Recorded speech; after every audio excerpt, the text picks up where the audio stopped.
welcome back to the deep dive. So there is one question, one like deceptively simple question that we hear everywhere, and it just seems to throw people into a total panic. Whether you're in a job interview, a new class, or just, at a party. Oh, I know exactly which one you mean. The dreaded, so tell me about yourself. It's the ultimate open-ended query, isn't it? And I think that's the problem. It's so vast. People either just freeze up completely or they do the opposite. They give you a 15-minute history of their entire life. Exactly, which is just, it's information overload. Nobody can process that. Right. So our mission today is to solve that. We've got this fantastic source document, and it lays out a really clear dialogue, sort of the anatomy of a perfect self-introduction. Yeah, it's a great model. We're going to distill it down into a template you can actually use. So it's not about memorizing the details, but really understanding the principles behind why it works. Exactly. We want to give you, the learner, a kind of strategic framework. Yeah. We're looking at the basics, the professional side, and then those little personality hooks. We need to move past just listing facts and think about the impact of those facts. Think of it like this. Right. Your template has 3 pillars. Let's call them context, purpose, and personality. I like that. Context, purpose, personality. And everything you choose to share should serve one of those pillars. Okay, let's do it. Let's unpack this and start building with that first pillar, context. Let's get into it. So when you start any introduction, the first thing is, well, it's obvious. Your name. Right. But our source material stresses something right after the name. What is it? It's preparation. Specifically, being ready to spell it out. David spells out D-A-V-I-D, and Emma spells E-M-M-A. Which sounds so basic. It does, but it's such a simple way to remove any friction, especially if you're in like a professional setting or meeting people from different backgrounds. It signals that you're prepared. It sets a cooperative tone right away. Okay, so from the name, they pivot straight to where they're from. And this is where we see a really interesting contrast. Emma says she's from the UK, from a small, cozy town near the countryside. And that word cozy instantly creates a whole vibe, doesn't it? It gives you a quiet, maybe a more reflective kind of setting. You have David, he's from Australia, a big city, very noisy. But, and this is the crucial part, he adds that he enjoys the energy. Yes. And that one little phrase completely reframes it. He's not just some guy stuck in a noisy city. He's someone who actually thrives on that pace. That's a huge distinction. It's not just a fact, it's a personality marker. And their living situations back this up perfectly. Emma, who likes the quiet, lives in a house. With a little backyard for relaxing, it fits perfectly. And David. He's up on the 8th floor of an apartment, and he makes sure to mention the wonderful view of the city. So he goes from the ground floor to this big panoramic viewpoint.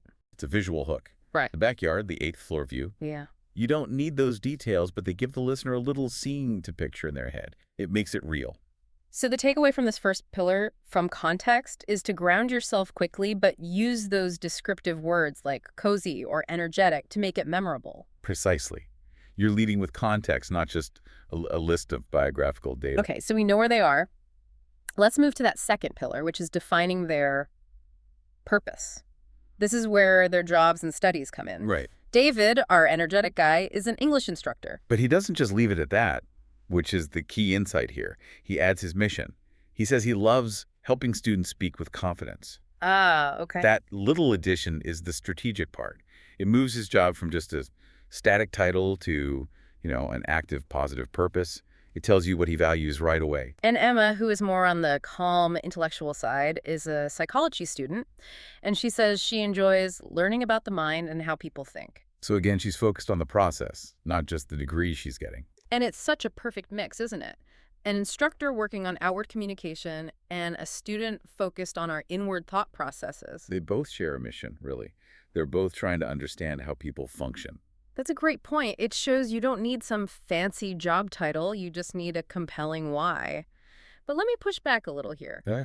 If you're in a professional setting, shouldn't that purpose pillar come first, before the context? That is a really important question. It's all about strategic sequencing. In a formal corporate meeting, yes, you should probably lead with your purpose. Hi, I'm the new project lead here to whatever. Right, get straight to the point. But in a social setting or networking, leading with context, where you're from, how you ended up here, that can be a much softer way in. It invites curiosity before you get to the professional stuff. So the idea is to have all the pieces ready, and then you can switch the order depending on the room you're in. That's it, exactly. It's a toolkit. But the rule is, never let the title stand alone. Always pair it with the positive impact you're trying to make. I love that. Okay, let's move to the third pillar, which is essential for actually making a connection. This is the personality pillar. Right, the humanizing The element. source material pivots so nicely here, bringing in family and pets. David mentions a younger brother. Emma has an older sister who's a nurse. Simple stuff. They're grounding facts, yeah. But the real personality injection, the narrative hook, comes right after that. The pets. The pets. This stuff is gold for conversation starters. Okay, so David has a fish named Blue. But listen to how he talks about Blue. He says the fish swims all day like a tiny explorer. A tiny explorer. I mean, how great is that? He's using these narrative descriptors. The fish isn't just a generic pet anymore. It's this little character. It's an expansion of David's own energetic, curious nature. And Emma has a small white rabbit named Snowball. Right? She calls it very cute and very fast. And just the fact that it's a rabbit is already a little surprising. It's not a cat or a dog. That alone gives her immediate character. So if you, the listener, want someone to remember you, lead with a small, surprising fact that has a good adjective attached to it. So the detail has to have a hook. It has to have a hook. It's the difference between saying, I like hiking, and saying, I like climbing the same small mountain every month just to see how the seasons change the view. That detail elevates it completely. And if you don't have a pet, maybe it's a weird collection or something you're obsessed with, it's that one little thing that makes someone think, oh, I have to ask them about that later. Absolutely. Personality isn't a list of facts. It's a little story designed to get someone to ask your question. Okay, so let's keep rounding out that personality pillar with tastes, favorites, hobbies. These feel like they're really important for calibrating the whole introduction. They absolutely are. They act like confirmation for the listener. David, the energetic city guy, he loves sushi and the color orange. Which he says is bright and full of energy. Of course he does. It just fits. And Emma, our calm UK academic, she prefers purple because it feels calm and creative. And her favorite food is soup. The ultimate comfort food. See? It all reinforces the context you set up at the beginning. It makes the whole picture feel coherent. What about the hobbies?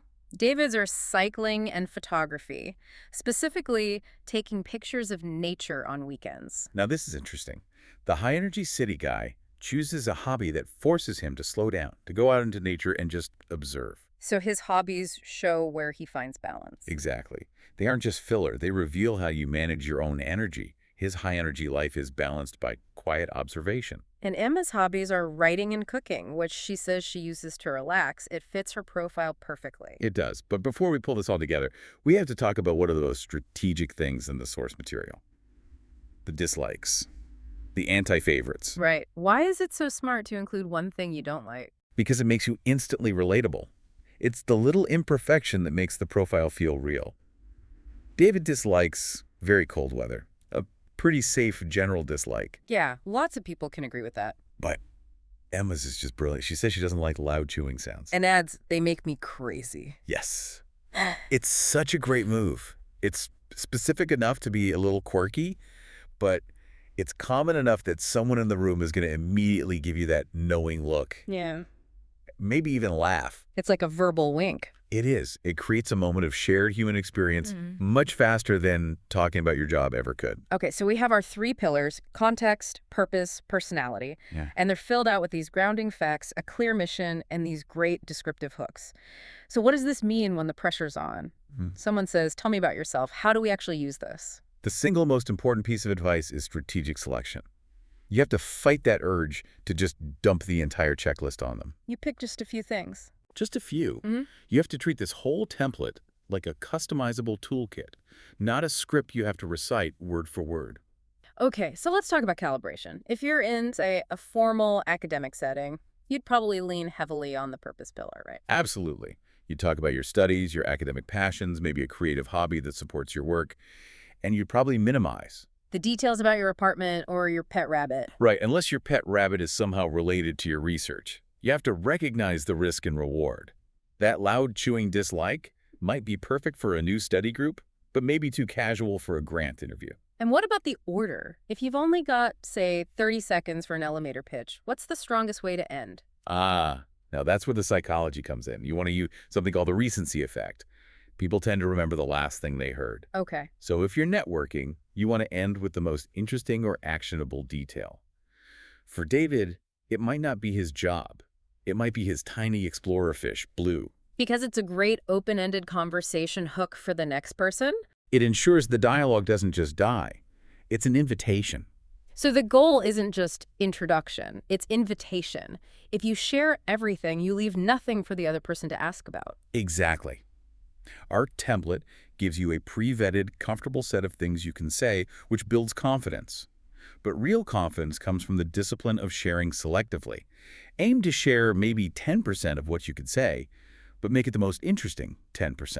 I think the most common mistake people make is just stating their job title, I'm a programmer, and that's it. End of story. Yes. Instead of just, I'm a programmer, you say, I'm a programmer who builds apps for sustainable energy companies because I really believe tech needs to serve the environment. Oh, you just layered purpose and personality onto a basic title. And that's the whole game. This deep dive has really shown that structured prep is the cure for that tell me about yourself panic. It's about having that toolkit ready, understanding your pillars, and using hooks. And remembering, you do not need to say everything. Sharing a few strategically chosen things, calibrated for the room you're in, is more than enough to make that connection. So we want to leave you, our listener, with a final challenge based on the source material. If you had just 30 seconds to introduce yourself right now, and you could only choose 3 things from this entire template, maybe your most unique hobby, your professional purpose, and that one specific thing you dislike, what combination would you choose? And more importantly, how would you weave those 3 different things into a single compelling sentence that really represents who you are? Think about that unique combination. And which pillar you want to lead with. Thank you for joining us today for the deep dive. Keep synthesizing those principles, and we'll talk to you next time.